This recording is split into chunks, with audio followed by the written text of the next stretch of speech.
बाकी लोगों के लिए आप पीएम का मतलब होता है कि प्राइम मिनिस्टर, और हम सब के लिए आप पीएम का मतलब है परम मित्र।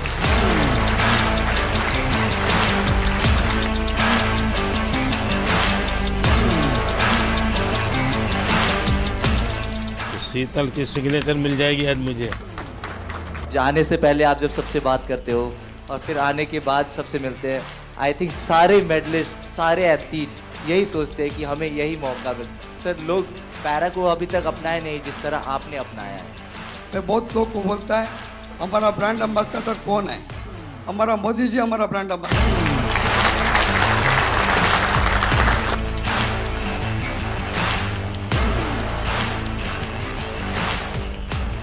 तो कैप पहनाना चाहोगे? तो मैं यहाँ बैठता हूँ, तुम पहनाओ। तुम मुझसे बड़े हो, दिखाई दे। इस बार जिनकी रील सबसे ज्यादा पॉपुलर हुई, वहां तो तुमने दिन निकाल दिए। अब घर में क्या होगा तेरा? है सिमरन? सर, ये जितना अच्छा बन के दिखा रहा है इतना है नहीं। कभी ना कभी ऐसे प्रेशर आता रहता है कि आपको परफॉर्म करना है। जब आप बोलते हो कि आप जाओ बस खेलो, हाँ जीत हार तो लगी रहती है, फिर नीचे वाले ये सब ऐसे लगते हैं अरे देख लेंगे। जब टोक्यो में गोल्ड लेके आए तो आपने प्रॉमिस लिया था कि ऐसे ऐसे 2 गोल्ड और चाहिए मेरे को। तो ये दूसरा सर आपके लिए।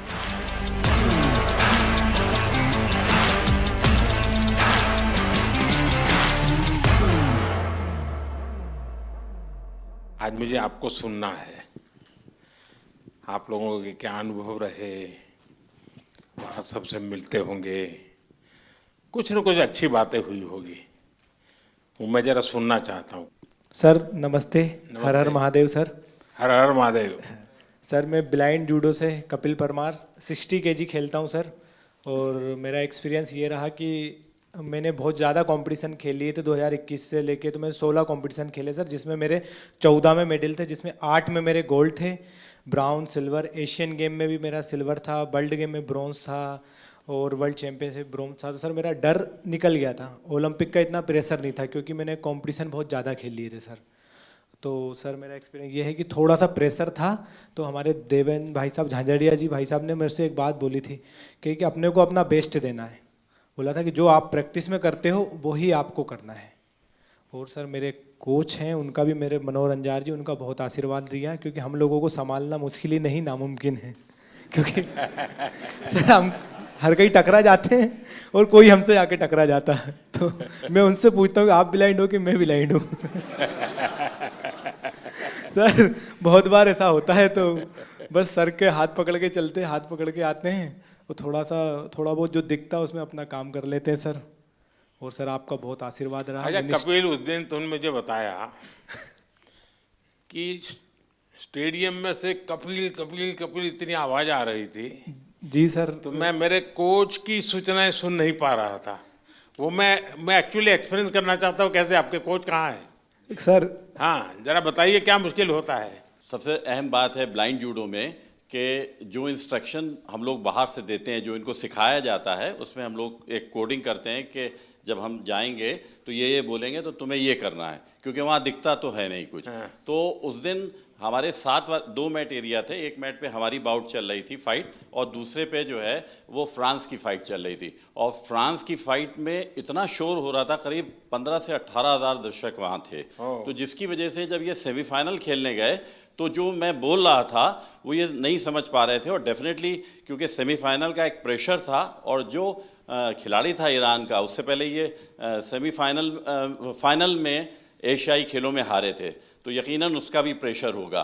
तो इस वजह से ये उस दिन हमें भारत के लिए गोल्ड मेडल नहीं ला पाया। तो सामने का जो कोच होगा वो भी अपने प्लेयर को इसी प्रकार से सूचना करता होगा? जी जी, वो भी। अब ये डिपेंड करता है कोच टू कोच कि वो, जैसे हमारा इनका टाइप, जो भी हमारे कोचेज और जो खिलाड़ी उनके साथ ये है कि हम लोग ये देखते हैं कि कौन किस तरीके से सिखाता है, तो हम डिफरेंट उसकी जो है सोच में मतलब कोच को भी औरों से अपने आप को अलग सीक्रेट रखना पड़ता रखना पड़ता है, बिल्कुल बिल्कुल। क्योंकि वही चीज़ हम कहेंगे वो कहेगा तो फिर नहीं समझ अच्छा, पाएगा। आपको अगर इसको कहना है कपिल को जी कि कपिल बाएं ओर से ठोको, तो क्या बोलेंगे आप?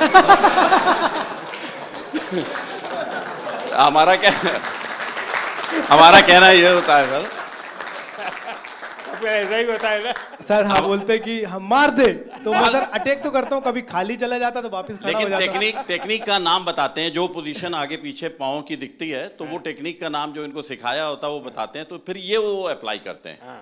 क्योंकि कहाँ पर ऑफ बैलेंसिंग हो रही है, आगे हो रही है, पीछे हो रही है, तो वो टेक्निक बताते हैं। तो आप सामने वाले की पोजीशन भी बताते होंगे? जी जी जी बिल्कुल। उसके जो मूवमेंट होते हैं, जैसे उसने आगे किया, वेट उसका आगे जा रहा है, तो हम आगे वाली टेक्निक उसको मार सकते हैं। ऐसे ही अगर उसने पीछे वेट किया या पीछे मूव कर रहा है तो पीछे वाली टेक्निक बताते हैं, और जिससे कि हम उसके पॉइंट लेते हैं। आप जब वहाँ बैठे होते हैं तो आपके भी हाथ पैर हिलते होंगे? बहुत ज़्यादा। अब बस नहीं चलता है कि हम लोग भी मैट पे चले जाएं ऐसे कोच।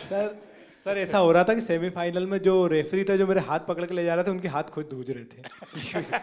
क्योंकि बड़े मैच में उनको भी डिसीजन गलत दे दिया, जैसे तो थर्ड एम्पायर रहता है पूरा, उसके बाद ही बताया जाता है, पर मेरा डिसीजन बहुत जल्दी दे दिया था रोल करके। वो मेरी भी गलती रही कुछ, सेमीफाइनल में मैं दब गया। पर नेक्स्ट टाइम मैं सर आपसे वादा करता हूँ 2028 बहुत में। अच्छा कर रहे हो, बहुत अच्छा कर रहे हो, बहुत बधाई हो। Thank you sir, thank you so much. जय हिंद सर, मैं एक सोल्जर हूँ और मेरी वाइफ है सिमरन शर्मा, और एक मेरे पास प्रीति है। मैं एथलेटिक का एक कोच हूँ, पैरा एथलेटिक का। तो मेरे 2 एथलीट है, दोनों 100 और 200 मीटर करते हैं, और फर्स्ट टाइम जो एथलेटिक में ट्रैक में मेडल आया है सर, मेरे ही एथलीट लेकर आए हैं अभी, और 3 मेडल आए हैं। हमारा काफ़ी वहाँ पे सीखने को मिला सर। जैसे कि वहाँ पे हमारा 100 मीटर में एक इवेंट में मतलब 2 मेडल आ गए, तो 2 मेडल एक ही रूम में 2 एथलीट हैं 100 मीटर के, दोनों के दोनों पहली बार खेलने जा रहे हैं, देश के लिए पहली बार मेडल जीतने के लिए जा रहे हैं ट्रैक में। तो जब 2 मेडल एक रूम में रखे हों और दूसरे खिलाड़ी का भी इवेंट भी नहीं हुआ हो, तो उस प्रेशर को मैं as a coach, as a husband, मैं कैसा फील कर रहा हूँ, मैं उसको समझ रहा हूँ। दूसरा एथलीट जो है उसका गेम भी नहीं हुआ और उसमें 2 मेडल रखे हैं, हाई प्रेशर है वो कि भाई मेरा तो मेडल भी नहीं आया, उसके 2 मेडल आ चुके हैं। तो उसको उससे बाहर निकालने के लिए बार बार उसको मुझे एंगेज करना पड़ रहा था, बहुत बिजी रखना पड़ रहा था पूरे दिन। तो वहाँ से बहुत कुछ सीखने को मिला। हम 100 मीटर में हार गए सर। अच्छा, वहाँ तो तुमने दिन निकाल दिए, अब घर में क्या होगा तेरा? है सिमरन? सर ये जितना अच्छा बन के दिखा रहा है इतना है नहीं। मैं जब हम यहाँ पे आए थे तो यहाँ से जाने से पहले बात हुई थी, एक्चुअली हम दोनों में ये बात होती थी कि ट्रैक को पहला मेडल कौन देगा। तो फिर जब इवेंट लिस्ट आई तो उसमें पता चला प्रीति का इवेंट पहले है, तो हम श्योर हो गए थे कि पहला मेडल तो यही देगी। तो जब हम यहाँ पे आए तो उससे पहले ये गज्जू मतलब ये कोच बोल रहे थे कि तुम्हें 1 महीने का रेस्ट दिया जाएगा। फिर उसके बाद जब अभी हम यहाँ पे आए, अभी हम सुबह ही बात चल रही थी, तो सुबह मेरे से बोल रहे थे कि एक वीक का रेस्ट मिलेगा और उससे ज़्यादा का नहीं मिलेगा। तो मैंने बोला क्यों नहीं मिलेगा, तो बोल रहे ब्रॉन्ज मेडल पे इतना ही मिलता है।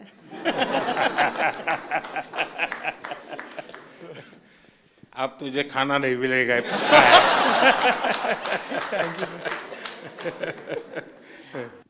ये मेरा तीसरा पैरालंपिक था।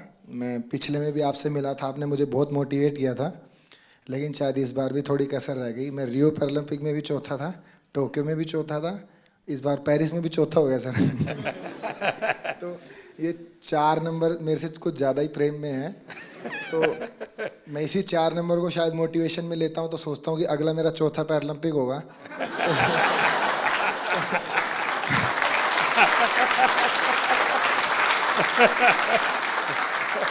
तो शायद चौथे में मैं कुछ करूं। और जैसे कि सर मैं अपने आप को फेलियर तो नहीं कहूँगा, जैसे कि मैं पैरा की हिस्ट्री में, ना कि इंडिया की में, all over the world para की हिस्ट्री में मैं अकेला ही ऐसा एथलीट हूँ जो इतने बड़े इवेंट में इतनी बार ऐसे रहा है। तो फिर मैं कहीं ना कहीं सोचता हूँ कि ओलंपिक में ऐसी कई हिस्ट्री हैं, जैसे कि एक डिस्कस थ्रोअर भी हैं फ्रांस की, जिनका 5वें ओलंपिक में सिल्वर मेडल आया। एक ट्रिपल जंपर भी हैं, शायद यूएसए के हैं, कहाँ के हैं, उनका 5वें ओलंपिक में मेडल आया। तो शायद मैं फिर अपने आप को ये भी मोटिवेशन देता हूँ कि तू पहला एथलीट पैरा वर्ल्ड में बनेगा जो सबको मोटिवेशन देगा कि भाई जब उसने चौथे में जीता था तो तुम लोग पहले में क्यों हार मान रहे हो। यहाँ कुछ एथलीट्स ऐसे हैं, जैसे कि ये गुड़िया है, ये 4th हैं, काफ़ी लोग 4th हैं, तो ये निराश हो रहे हैं। तो मैं इसमें भी थोड़ा ठीक फील कर रहा हूँ कि इनके कोचेस ऐसे कह रहे हैं, उसको देख लो। मतलब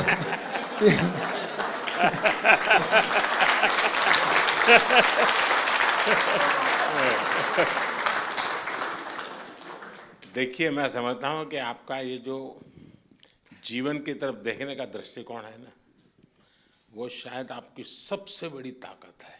आप तो एक नया लॉजिक निकालो कि मैंने दुनिया को इतना दिया है कि मेरे रहते हुए अब तक 9 लोगों को आगे किया है मैंने,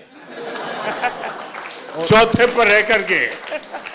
सर कोई बात नहीं, मतलब अभी समय नहीं है, बट इस बार जो रहा है वो शिष्यों का समय रहा है। हम 3 एथलीट हैं ऐसे जो अपने शिष्यों को सपोर्ट कर रहे हैं। तो देवेंद्र भाई साहब हैं, इनके शिष्य का गोल्ड आया है, और एक और है सोमन राणा है, उनके शिष्य का ब्रॉन्ज आया है। और मैं नवदीप का कोच नहीं हूँ, बट मैं नवदीप का गुरु हूँ।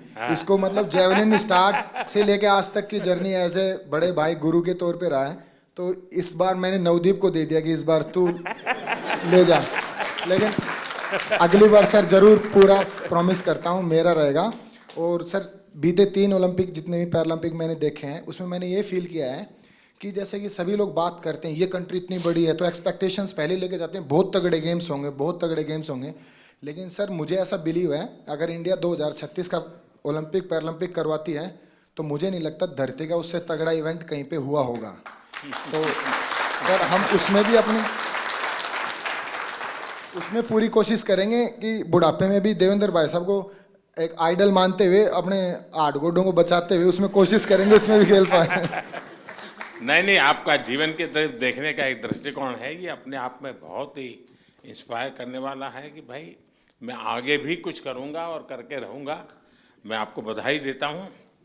Thank you sir. नमस्कार जी। मैं मेंटल कोच हूँ राधिका सिंह, शूटिंग टीम के साथ। और आप कह रहे थे कि अपना हमारा एक्सपीरियंस शेयर करें, और सबसे ज़्यादा ज़रूरी है एक ग्रुप की मोहब्बत एक दूसरे के लिए। तो शूटिंग टीम में कोई एक दूसरे से compete नहीं कर रहा है, सब अपने आप से compete कर रहे हैं, तो वो आगे बढ़ रहे हैं।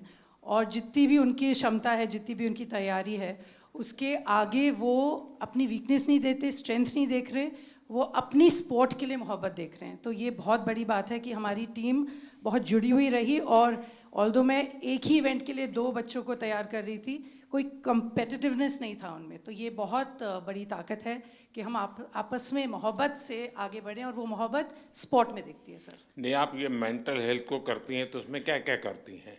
सर जो सबकॉन्शियस माइंड है, 90% जो दिमाग होता है, उसमें कोई कमज़ोरियां हैं तो उनको चेंज करना, और जो आपकी स्ट्रेंथ है उनको आगे लाना, अपनी पर्सनालिटी से जोड़ना और अपने आप को आगे लेके जाना। नहीं, कोई इन लोगों का योगा का संबंध, कोई मेडिटेशन का संबंध, सर ऐसे कोई स्पेसिफिक ट्रेनिंग वगैरह आप लोगों ने योगा भी हैं हमारे टीम में, एक योगा भी कराते थे। तो रोज़ सुबह मेडिटेशन होती थी, रोज़ शाम को जो भी सीखते थे बच्चे वो रोज़ दोहराते थे, मतलब रोज़ मेंटल ट्रेनिंग करते थे अपनी। तो वो टाइम उनका रेंज पे प्रैक्टिस, उनका योगा से प्रैक्टिस, मतलब टीम में बहुत ऑर्डर रहा सर। तो दुनिया के बहुत देशों के स्टूडेंट्स, खिलाड़ी होंगे जो योगा मेडिटेशन नहीं जानते होंगे जी। तो हमारे लोगों का क्वालिटी में क्या फ़र्क पड़ता है? जी बहुत फ़र्क पड़ता है, बिकॉज आप अपने अंदर के दिमाग को जब कंट्रोल ले आओ तो आप अपनी गेम को बहुत आगे लेके जा सकते हो। तो ये आपने भी बहुत बहुत अच्छा किया है कि योगा हमारे कंट्री में बहुत बढ़ाई है। और आई थिंक स्कूल्स में सर इसको आप सब्जेक्ट बनाएं, बिकॉज इसमें जो साइंस में जो शक्ति है वो किसी और चीज़ में नहीं है। बधाई हो। Thank you sir. और कोई? हाँ, पहले तो बहुत बड़ी खुशी की बात कि कपिल ने ना ही पैरा जूडो में जबकि एबल जूडो में भी पहला भारत को मेडल दिया है। अब तक एबल या पैरा जूडो में कोई मेडल नहीं था। और कपिल के नाम एक और हिस्ट्री है कि visually impaired in any game का पहला मेडल भी कपिल ने इंडिया को दिया है। सो हम सब लोग को उसकी बधाई। हमारे जो जूडो के टॉप शॉट्स हैं वर्ल्ड के, उन सब लोगों ने पर्सनली पोडियम से उतर के आके हम लोग को कंग्रेचुलेट किया, बोले we didn't expect such a quick uprise in para judo, so hats off to you guys. And sir वो हम लोग अकेले नहीं कर सकते थे। साई, OGQ, ये फिनोमिनल सपोर्ट हम लोग को मिला है and of course the government of India, I mean needless to say. तो sir thank you so much. And जितने और कोचेज़ हैं यूके, यूएसए, जो हम लोग के अच्छे फ्रेंड्स हैं, कोरिया, वो सब लोग आए, बोले we knew you were going up ahead but we didn't realise it's gonna be so soon. So we felt very proud and thank you to the entire team that is backing us up. Thank you so much sir. बहुत बहुत बधाई। मैं संदीप चौधरी जी के लिए बात कहूँगा। गिरते हैं शायद सवार ही मैदान जंग में, तिफल क्या जो घुटनों के बल चलते हैं। तो ये आपने सबको ये बताया जो घुड़सवार होता है वही गिर सकता है, बच्चे कभी नहीं गिरते। तो मेरा आपके लिए बहुत बड़ी और सर मैं हरविंदर के लिए बताऊँगा। शीतल, हरविंदर, मैं आर्चरी से हूँ। तो जैसे मैडम ने बताया कि जूडो में हरविंदर का पहला आर्चरी एबल और पैरालंपिक में फर्स्ट मेडलिस्ट है, टोक्यो में ब्रॉन्ज, और अभी हिस्ट्री में फर्स्ट इसका मेडल है जो एबल के बराबर शूट करके है 28, 28, 29। लास्ट एरो आपने देखा होगा सर, बिल्कुल क्लोज टू था। अगर वो 10 लगता तो हम किम वूजिन और अपना ब्रैडी एलिसन के बराबर शूट कर देते। नमस्ते सर, मेरा नाम अमीशा है और मैं उत्तराखंड से हूँ। ये मेरा पहला पैरालंपिक था और मैं बहुत ग्रेटफुल हूँ कि मुझे 2 साल में मैंने अपना गेम स्टार्ट किया है, 2 साल ही हुए हैं और 2 साल में मैंने लाइफ में इतना बड़ा एक्सपीरियंस लिया, मुझे बहुत ज़्यादा कुछ सीखने को मिला। And thank you to my coach जिन्होंने मुझे कॉन्फिडेंस दिया कि मैं कर सकती हूँ, क्योंकि मैं बहुत डरी हुई थी। तो आपने कहा था कि वहाँ लोगों को ऑब्जर्व करना, उनसे लोग सीखना। डरते होंगे। हाँ, पहले आप डर रही थी, अब लोग डरते होंगे। तो आपने कहा था कि लोगों को ऑब्जर्व वगैरह करना है, तो मैंने वो भी बहुत किया और बहुत कुछ सीखने को मिला। परिवार में से क्या रिस्पांस है? अब परिवार के, तुम्हारे फैमिली के लोग क्या कहते हैं? अब तो फैमिली बहुत खुश है और वो पहले से ही सपोर्ट करती थी, लेकिन अब और ज़्यादा सपोर्ट, और ज़्यादा दे रहे हैं। नमस्ते सर, मेरा नाम सुमित अंतिल है और मैं back to back 2nd gold medal है सर मेरा।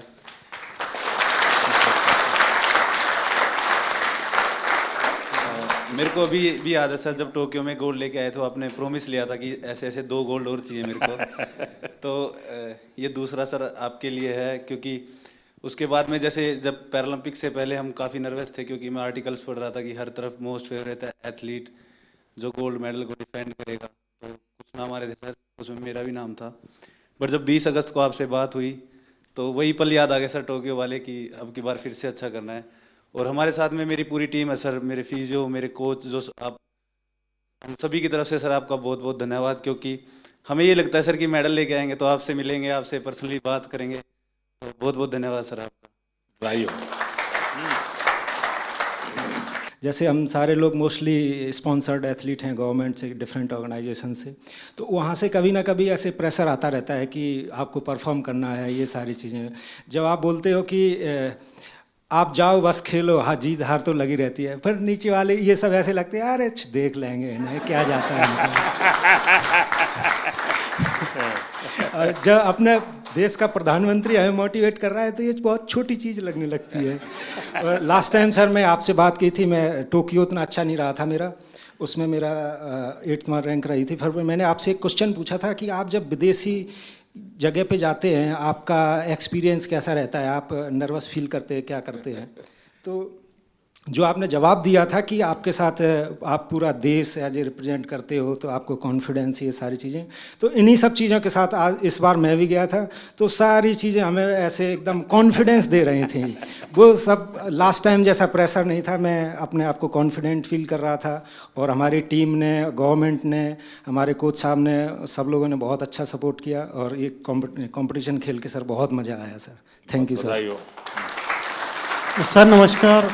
जो मैंने 16 साल से तपस्या की थी और कहीं ना कहीं मेरा स्टूडेंट है धर्मवीर, जिसका गोल्ड मेडल आया है। हम दोनों आपस में एक दूसरे के कंपटीटर भी हैं और उसको मैं खुद ट्रेनिंग करा के लेके आया। तो कहीं ना कहीं आपसे बात हुई थी 20 तारीख को, तो ये लगा था कि बहुत पॉजिटिव एक वाइब आई थी कि आपको अपना बेस्ट करना है। और एक कोच के लिए इससे बड़ी बात नहीं हो सकती कि हम, शायद मैं अकेला ही एथलीट होऊंगा वर्ल्ड में जो अपने स्टूडेंट के साथ कंपटीशन कर रहा था ग्राउंड में। और कहीं ना कहीं मेरी तपस्या सफल हुई सर धर्मवीर के मेडल से। और इसमें बहुत बड़ा कंट्रीब्यूशन रहा सर हम लोगों की टीम में, क्योंकि हमारी सबसे सीवियर डिसेबिलिटी है। तो साई ने और मिनिस्ट्री ने जो डिसीजन लिए, हम लोगों के सपोर्टिंग स्टाफ में आदमी बढ़ा के वहाँ बल्कि 33% का ही रेशो था कि 33% ही लोग अंदर रह सकते हैं सपोर्टिंग स्टाफ में। तो देवेंद्र भाई जी ने बहुत अच्छा डिसीजन लिया, उसको रोटेशन में करते रहे। जब हमारे इवेंट आए, हमारे लोगों को अंदर ले आए और दूसरे लोगों को बाहर कर दिया, तो बहुत अच्छा कम्बिनेशन हुआ उसका। और यही फ़ायदा हुआ कि सर हमारे इतने मेडल आए। साई का भी जैसे हमारे खाने का था, वहाँ इंडियन फूड की बड़ी प्रॉब्लम थी और वेजिटेरियन के लिए बड़ी दिक्कत थी। तो साई ने जो अंदर विलेज के अंदर ही जो खाने का अरेंज किया, वो इतनी अच्छी हेल्दी डाइट थी कि किसी को भी प्रॉब्लम नहीं आई सर। तो बहुत बहुत धन्यवाद सर पूरी टीम का, और हम लोगों को इतना मोटिवेशन करने के लिए। Thank you so much. Asian games में मैं पार्टिसिपेंट रह गई थी, मेडल नहीं जीत पाई थी। तो जब आप सबसे मिल रहे थे, मेडलिस्ट से आगे मिल लिए थे, तो आप आए और लाइन से सब जगह पे दोनों तरफ आमने सामने लाइन लगी हुई थी। तो कुछ लोगों से यहाँ मिलके आप उस तरफ मुड़ गए थे। तो बहुत नज़दीक से मैंने आपको देखा, लेकिन मिल नहीं पाई, बात नहीं हो पाई। तो वो अंदर एक टीस थी कि अब दोबारा तो मिलना ही है। और उसके लिए मैंने एशियन गेम्स के बाद जान लगा दी थी कि चाहे कुछ भी हो जाए, उनसे पर्सनली मिलना ही है। तो उससे शायद मुझे इंस्पिरेशन मिली और मैं कर पाई। मेरे बच्चों को मैंने 6 महीने हो गए, मैं मिली नहीं, घर ही नहीं गई। तो मेरा बेटा छोटा है, तो उसे जब भी घुमाने लेके जाती थी मोबाइल में GPS लगा के, तो उसे पता है मोबाइल में रास्ता ढूंढ लेते हैं। तो वो ऐसे बोलने लग गया मुझे कि मम्मा आप रास्ता ही भूल गए घर का, आप GPS में फ़ोन में लगा के घर तो आ जाओ कम से कम। तो sir thank you so much, आप लोगों का सबका बहुत सपोर्ट रहा है, आशीर्वाद रहा है, जिसकी वजह से हम लोग कर सकें। पूरी टीम का सपोर्ट रहा है, हमारे कोचेस का। तो thank you so much sir. बहुत बधाई। सर मैं शरद कुमार हूँ, मेरा ये 2nd मेडल रहा है। मैं 3rd टाइम पैरालंपिक्स किया। शरद और संदीप दोनों को भाषण करने के लिए बोलूँ तो कौन सबसे ज़्यादा अच्छा करेगा? सर ये सर संदीप बहुत अच्छा बोलता है और शायद इसलिए थोड़ा सा पोत रह गया। सर बट मैं एज एन एथलीट ये कहना चाहता हूँ कि जब से पैरा मूवमेंट स्टार्ट हुआ है, मैं तब से जुड़ा हुआ इससे। और आज जिस लेवल पे सारे एथलीट्स हैं, मुझे खुद प्राउड फीलिंग होता है इन सबको, जिस तरह सब जाते हैं, कोचेस, फिजियोथेरेपिस्ट, सब एक टीम। जब अब हम लोग बाहर जाते हैं तो इंडिया को अब ऐसे लोग देख रहे हैं कि ये पहले सोचते थे ये आगे आ सकते हैं, लेकिन अब पैरा में इन्होंने कैटेगराइज कर दिया कि इंडिया एक स्पोर्टिंग नेशन ऑलरेडी है। और सर ये ऑफ कोर्स साई की सबसे पहले अहमियत से स्टार्ट हुआ, और फिर हम लोग का सपोर्ट स्टाफ आने लग गए, और एथलीट्स में भी जिस तरह पॉजिटिविटी आया। और सर मेन तो एक और है, आपसे मिलने और जाने से पहले आप जब सबसे बात करते हो और फिर आने के बाद सबसे मिलते हैं, आई थिंक सारे मेडलिस्ट, सारे एथलीट यही सोचते हैं कि हमें यही मौका मिल। सर लोग पैरा को अभी तक अपनाए नहीं जिस तरह आपने अपनाया है।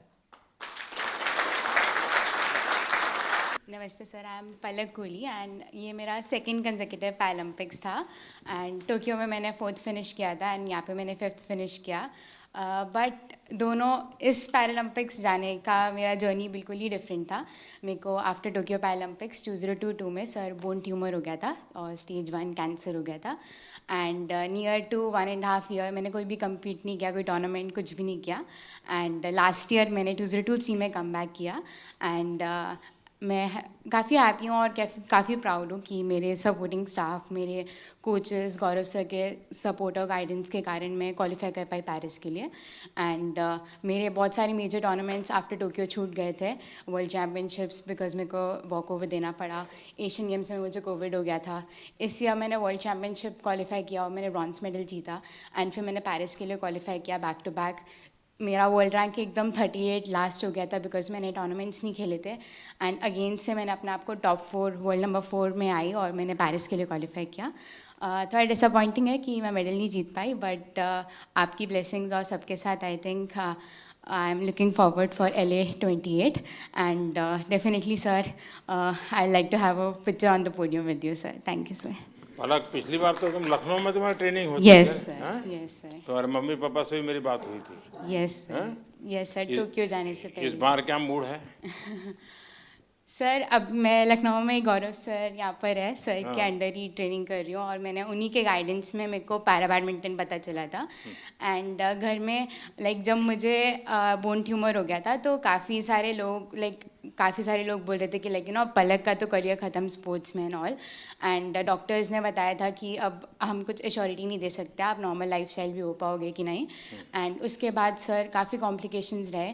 मेरे को एक डिसेबिलिटी मेरे हाथ में ऑलरेडी था और मेरे को ट्यूमर के बाद मेरे लेग में भी डिसेबिलिटी हो गया, जिससे मेरे दोनों लेग लेंथ में भी डिफरेंसेस आ गए और भी कॉम्प्लिकेशंस आ गए।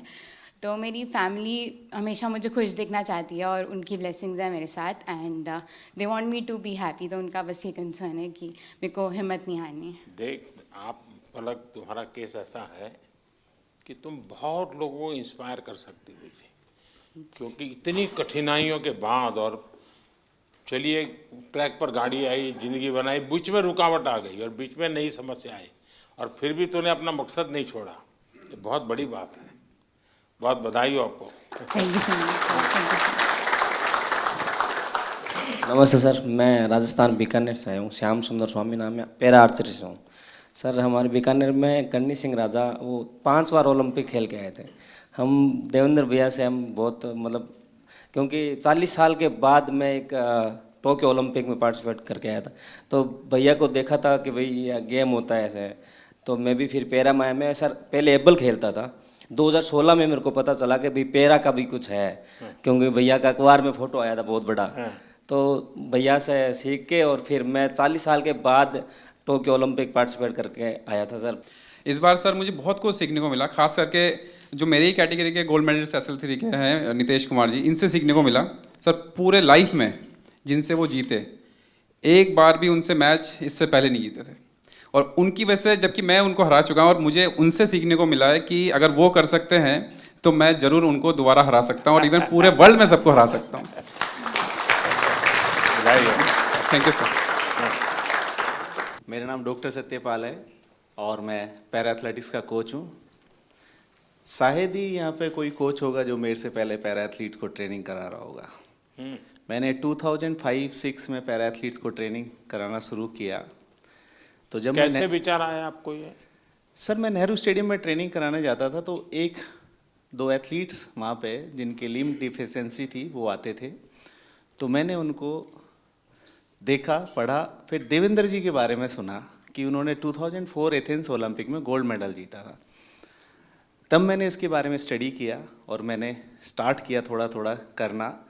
तो सभी कोचिस नेहरू स्टेडियम में मुझे बड़ी अजीब नज़रों से देखते थे कि मैं दीपा मलिक जी की चेयर को पुश करके जाता हूँ, किसी पैरा एथलीट को ट्रेनिंग करा कर न जाता हूँ, अंकुर धामा का हाथ पकड़ के उसको नेहरू स्टेडियम में घुमाता हूँ, तो सोचते थे कि मैं अपना टाइम ख़राब कर रहा हूँ। आज वही पैरा एथलीट्स, वही कोचेस जो मुझे क्रिटिसाइज करते थे, आज वो सब पैरा एथलीट्स को ट्रेनिंग कराना चाहते हैं। ये मेरे दिल से बोल रहा हूँ कि मैंने इस फील्ड में काम किया है, मैं बहुत खुश हूँ और आने वाले टाइम में मैं आपसे प्रॉमिस करता हूँ ये 29 नहीं, मैं 50 के मेडल का यहाँ से प्रॉमिस करके जाता हूँ कि हम सब इतना काम करेंगे, हम 50 मेडल लेते हैं।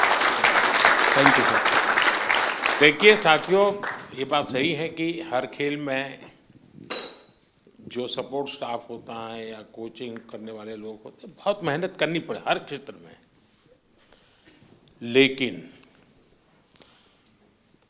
दिव्यांगों के साथ काम करना, उनको सिखाने से पहले खुद को उस जिंदगी को जीने के लिए मन से तैयार करना पड़ता है, खुद को उस पोजीशन में रखना पड़ता है, कौन सी उसकी दिक्कतें हैं उसको खुद के जीवन में आत्मसात करना पड़ता है, तब जाके कह सकते, वरना मैं तो रूटीन में कह दूंगा यार दौड़ो, अरे वो कभी मैं नहीं दौड़ सकता, वो कोच समझ सकता है ये नहीं दौड़ सकता, उसके लिए तरीका ये होना चाहिए। और इसलिए मैं मानता हूँ कि जो पैरा एथलीट्स को जो ट्रेन करते हैं वो कोचिज एक्स्ट्रा ऑर्डिनरी होते हैं, उनके अंदर एक्स्ट्रा ऑर्डिनरी ताकत होती है जी, और इसको बहुत कम लोग समझ पाएंगे। मैं भली भांति समझता हूँ और मैंने कई बार जब फ़ोन पे भी सबसे बात करने का मौका मिलता है तो मैं इस बात का जिक्र करता हूँ, क्योंकि जो सामान्य है उसको सिर्फ टेक्निक सिखानी होती है, इसको तो जीना भी सिखाना होता है जी।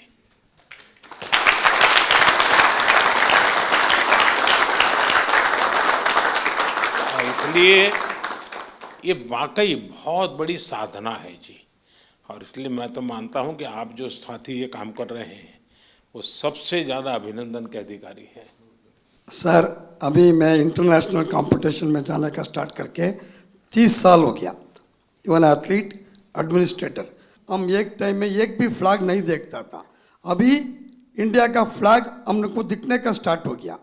हमारा खिलाड़ी का भी एक पैरा स्पोर्ट्स का वजह से हम मेडल जीत सकता बोल के आ गया। हम लोग कब पार्टिसिपेट करता था, उस टाइम में सोचता था पार्टिसिपेट करना है, अभी वो कॉन्सेप्ट चेंज हो गया। एंड अगेन आपको मैं बहुत धन्यवाद बोलता सर। मैं बहुत लोग को बोलता है हमारा ब्रांड एम्बेसडर कौन है, हमारा मोदी जी हमारा ब्रांड एम्बेसडर है।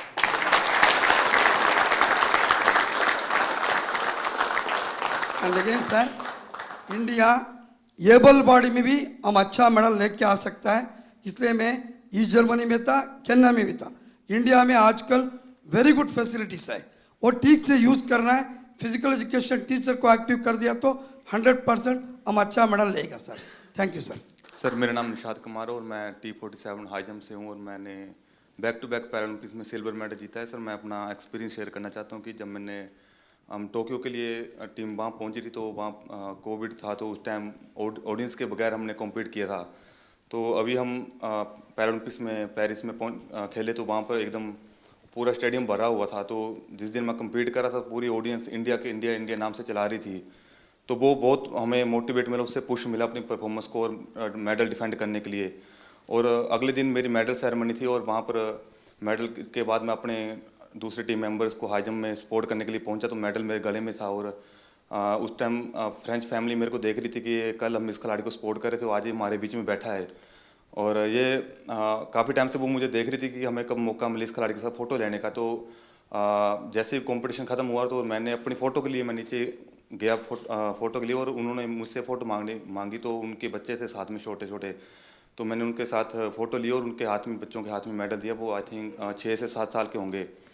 तो वो बच्चे मतलब एकदम मायूस से हो गए कि मेडल हमें देखने को मिल रहा है, कल हम इस खिलाड़ी के लिए चेयर अप कर रहे थे और आज हमारे बीच में खड़े हैं और फोटो ले रहे हैं हमारे को। तो उनकी मम्मी ने मेरे को बोला कि हमारा यहाँ पेरिस में आना कंपटीशन देखना, ये सक्सेसफुल होगा कि आप हमारे बीच में हमारे बच्चों के साथ फ़ोटो ले रहे हो और उनको ऑटोग्राफ दिया आपने। तो वो फैमिली पूरी खुश होगी। तो ये मेरा एक्सपीरियंस है सर, जो मतलब बहुत बढ़िया। Thank you sir. नमस्कार सर, मेरा नाम योगेश कथुनिया, मैं सिल्वर मेडलिस्ट हूँ 2 बार। तो मैं अपना एक्सपीरियंस सर एक चीज़ शेयर करना चाहता हूँ। एक्सपीरियंस नहीं है, वो है कंसिस्टेंसी।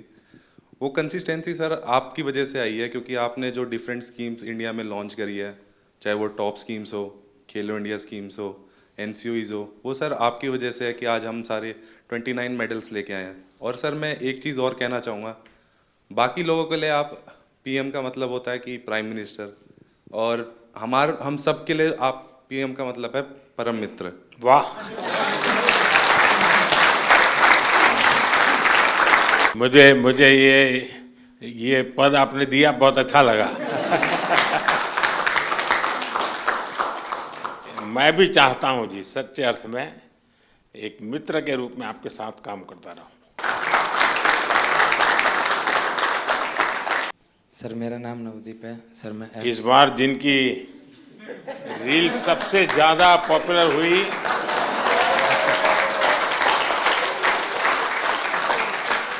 एक आप है, दूसरा शीतल है।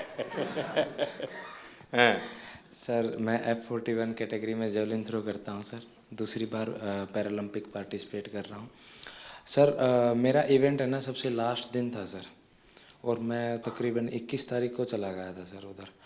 तो जैसे ही मेडल आने शुरू हुए ना सर, तो एक मन में घबराहट होनी शुरू हो गई थी कि सबके आ रहे, मेरा क्या होगा।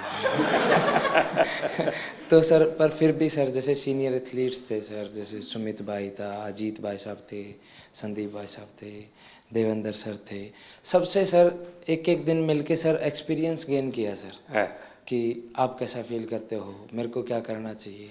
और सर एंड तक आते आते सर मैं बिल्कुल फ्री माइंड होके खेलने का। वाह, थैंक यू सर। नमस्कार सर, मैं रक्षिता राजू, विजुअली इम्पैर्ड एथलीट है। ये मेरा पहला ओलंपिक है I'm very happy. I'm experienced lot of and I'm 2 times Para Asian Game gold medalist है. मैं thankful to my guide runners and my coach Rahul Balakrishna sir. वो इधर ही है मेरा साथ. Without guide runner I can't run. I'm feel very happy and definitely 2028 I will get gold medal in Paralympics. Wow.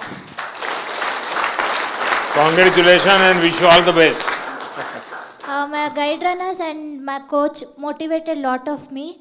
I'm very very thankful because morning and evening without any expectation मेरा साथ time spend करेगा.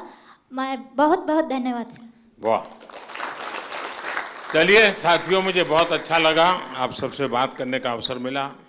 इस बार आप लोग जब गए तब मैं फिजिकली तो मिल नहीं पाया था क्योंकि काफ़ी लोग अलग अलग जगह पे ट्रेनिंग कर रहे थे और समय की भी कुछ कठिनाई थी. तो मैंने वर्चुअली भी कोशिश की कि आप सबसे बात करूं. और उस दिन मैंने एक बात कही थी, शायद आपको याद होगा. मैंने कहा था मैं आज आप लोगों को देशवासियों का एक संदेश देने आया हूं. और मैंने कहा था कि पूरा हिंदुस्तान कह रहा है विजयी भव.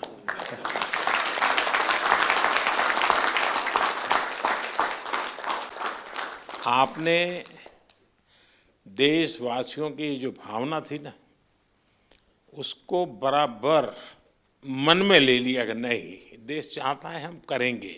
मैं समझता हूँ ये अपने आप में बहुत बड़ी बात है. दूसरा मैं देख रहा हूँ क्योंकि मैं आप लोगों के साथ ज़रा ज़्यादा जुड़ा हुआ हूँ, आपके यहाँ शायद परमात्मा ने कोई एक्स्ट्रा क्वालिटी दी है, ऐसा मैं अनुभव कर रहा हूँ.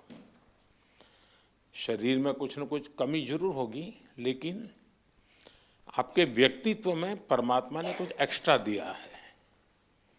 और वो मैं देख रहा हूँ कि आपने शायद व्यक्तिगत जीवन में इतनी कमियों से गुजारा किया है, उसको संघर्ष किया है, खुद की सहज वो ट्रेनिंग भी हुई है. किसी समय आपने लोगों का उपहास भी सहन किया होगा, मजाक करते हुए भी आपके कान पर कभी कुछ पड़ा होगा. हर प्रकार की मुसीबतों से आप गुजरे हुए लोग हैं. और इसके कारण मैं देख रहा हूं कि खेल में जय पराजय का कोई प्रभाव आपके मन पर नहीं है. ये बहुत बड़ी बात है जी. वरना पराजित व्यक्ति, यानी मान लीजिए मेडल नहीं मिला तो एक तो उसको बोझ होता है, अरे मैं तो गया. आप में से किसी को वो बोझ नहीं है. ये बहुत बड़ी जीवन की सिद्धि है जी, और वही आपको आगे ले जाने की ताकत देती है. और इसलिए मैं मानता हूँ कि मैं चाहता हूँ कि इस खेल में और लोग आए, अधिक मेडल आए, वो तो बात अच्छी है, होना भी चाहिए. लेकिन मैं आप लोगों के माध्यम से देश में एक कल्चर पैदा करना चाहता हूं. वो कल्चर ये है कि देश के हर नागरिक को समाज में जिनके जीवन में इस प्रकार की कठिनाई है, जो हमारे दिव्यांग जन है, उनकी तरफ देखने का दृष्टिकोण बदले. वे उनके प्रति सम्मान के भाव से देखें, दया भाव से नहीं. वो हमें मंजूर नहीं है. दया भाव नहीं चाहिए, सम्मान से देखें, मैं तुमसे कम नहीं हूं. ये मिजाज मुझे देश में पैदा करना है. और मेरे दिव्यांग भाई बहनों में भी मुझे वो मिजाज पैदा कर. वो खेलते हो न खेलते हो अलग बात है, उन्हें निराश होने की जरूरत नहीं है. तो बाकी ओलंपिक्स के खिलाड़ी और बाकी विजेताओं से ज़्यादा मेरे लिए आपका खेलना, आपका देश के लिए वहाँ जाना, वहाँ जाने के लिए अनेक वर्षों तक सुबह 4 बजे 5 बजे उठ करके पसीना बहाना, ये मेहनत कभी भी बेकार नहीं जाएगी, मैं आपको विश्वास देता हूं।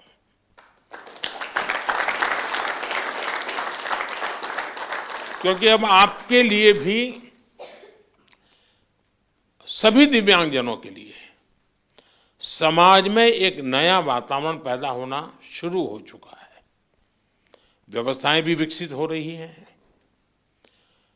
हर एक को लगता है कि अरे भाई मुझे भी तो हेल्प करनी चाहिए, मुझे साथ रहना चाहिए। मैं बैठा हूँ, वो खड़े हैं, मैं खड़ा हो जाऊँ, उनको बिठा दूँ, यानी बदलाव आता है। तो आप जो ये कंट्रीब्यूशन कर रहे हैं वो एक पूरे समाज के मन को बदलने का आपका कंट्रीब्यूशन है। सिर्फ मेडल नहीं, मेडल से ज़्यादा आप माहौल बदल रहे हैं।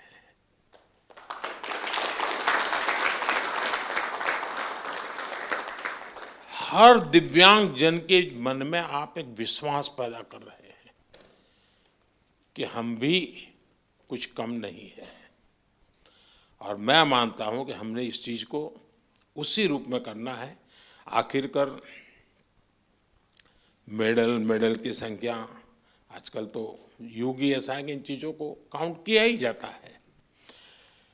लेकिन 140 करोड़ का देश आज जिस जज्बे के साथ खड़ा हुआ है, खेलने के लिए नहीं, जीतने के लिए जा रहे हैं। मैं एक पार्टिसिपेंट हूँ ऐसा नहीं है, मैं एक परफॉर्मर हूँ। ये जो मिजाज है ना, वो देश की ताकत बनता है। और आप देश की उस ताकत में नई ऊर्जा भरते हैं।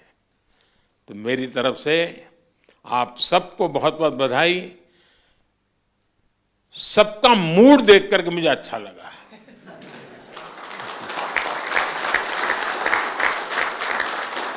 वरना मैंने कुछ लोगों का देखा है कि दूसरी ओलंपिक आने तक चेहरे पर हंसी ही नहीं आती है। क्यों? तो वो पिछली ओलंपिक में रह गया था। वो मुझे दृश्य यहाँ नजर नहीं आ रहा है। मतलब मुझे लगता है नेक्स्ट ओलंपिक भी आप जीत चुके हैं।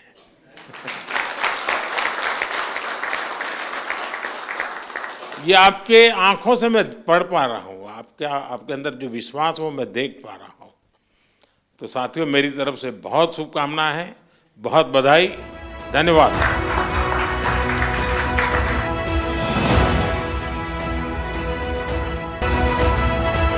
तुमसे तो डर के रहना पड़ेगा।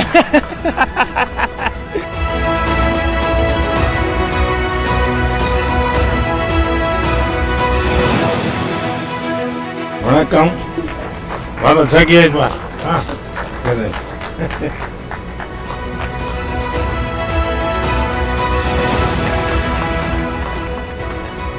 आइए। ये सारे वहाँ के प्रिंस के बच्चे हैं। अच्छा, सब जोड़ दिया है। पैरालंपिक से सारे